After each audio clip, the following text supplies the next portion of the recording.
Charles has a history of building on slightly awkward sites, his last house being an earth-covered house with using pterodome.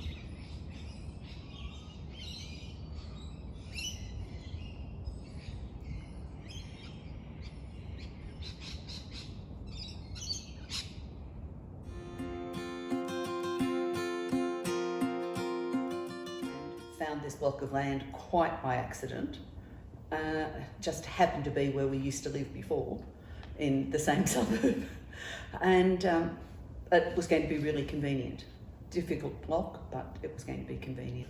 Having come from an underground home with the magnificent atmosphere that was created there, and I had said to Christine, you need to find me another block with a similar outlook that we can maintain this.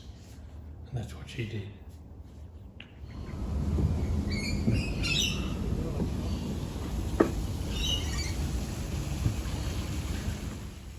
Just walking up the stairs on the eastern side of the house through the terraced garden, you can see the land is incredibly steep. The garden is spectacular.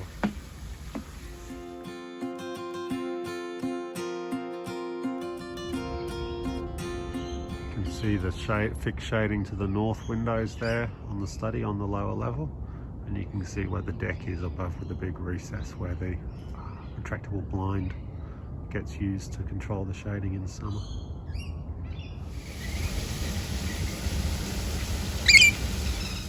So the sun's streaming in on this lovely winter's morning here in Sydney.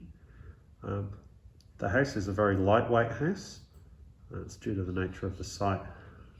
Thermal mass being very heavy is tricky on such a steep block, and therefore in order to compensate for that there's very high levels of insulation and also underfloor hydronics. Now the hydronics are powered by a heat pump, which is in turn powered by the PV panels that are up on the roof. So it's a very low carbon strategy to heat a house that's a product of its site specificity. And you can see these wonderful double glazed windows that allow all the sun to come in during the winter months, and that awning behind that retracts in order to provide the adequate shade in summertime. The house just has an ambience that people comment on when they walk in, that it has a really lovely feel. And I think we feel that all the time when we're here. It's a very easy house to live in, it's very easy to maintain, and it's just very comfortable.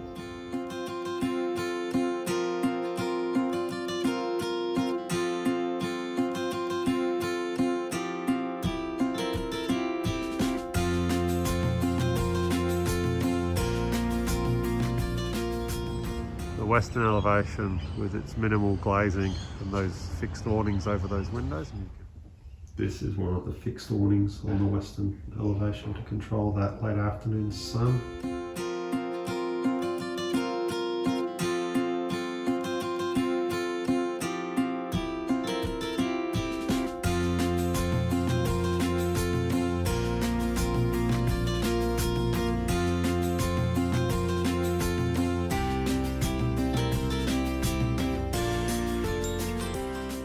And we enter into the main space of the house, where you can now see the sun is starting to stream on in. It's about 9 o'clock and we're in the first week of August, and look at all that lovely solar gain.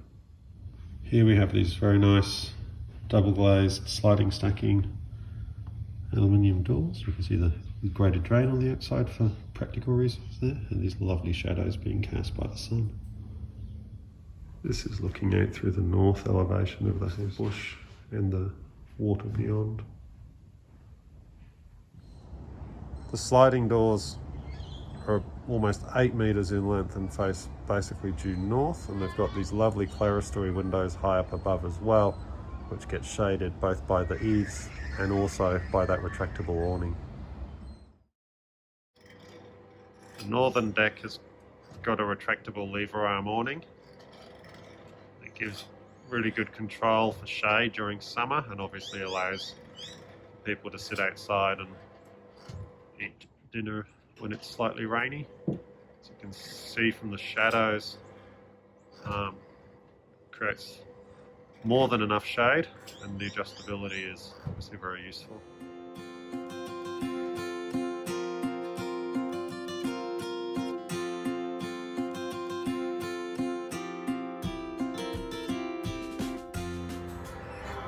You can see how that is now almost perfectly shaded that the east-facing door as well over there, as well as the big north-facing doors as well.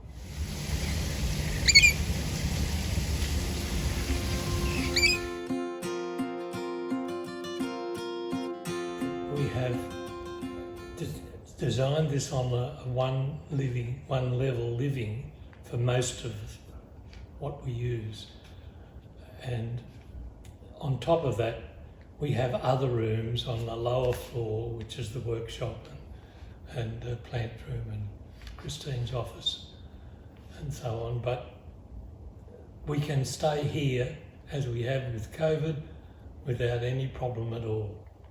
And it's enjoyable to be here. And we have the lift.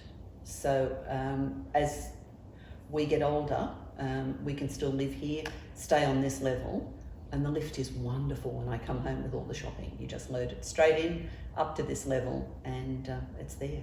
So that's perfect.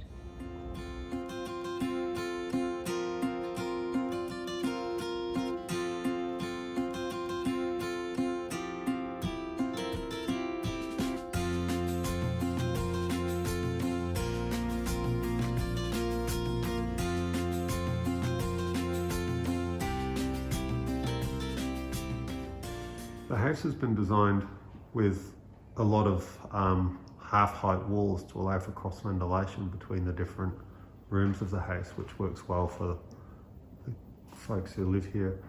And what you'll see within those rooms is that we've used the decentralized HRV units so that we can get the ventilation to work between rooms much more easily. So you can see here in the laundry, there's a second one of the pair over there, as well as the split system that provides the heating and cooling that is needed.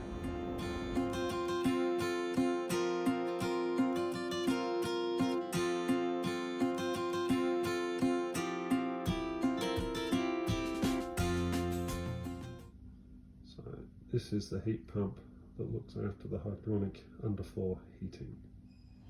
These are the outdoor units for the heat pump, the tank that we saw inside, and these power the hydronic heating that runs underfloor.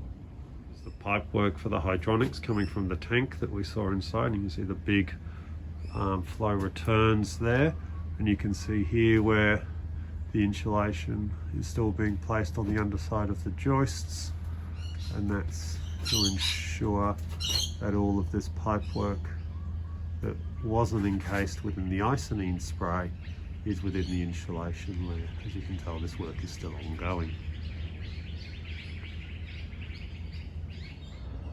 Here we have 4 10,000 litre water tanks under the house. Very obvious from here, very well disguised from the street below.